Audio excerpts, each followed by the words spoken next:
हाम्रो बर्थडेमा सबै ठाउँमा पहाडमा गाउँमा पनि के हो भने केक काट्नुपर्छ।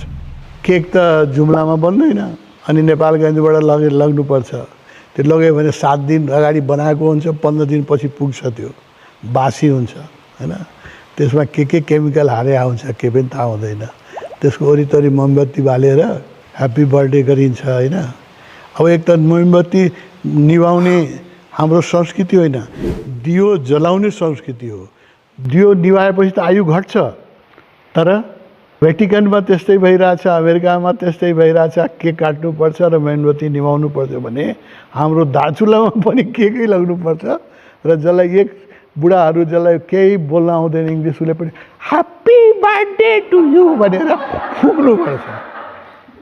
यो नक्कली जीवन स्टाइल, म यसको महाविरोधी हुँ।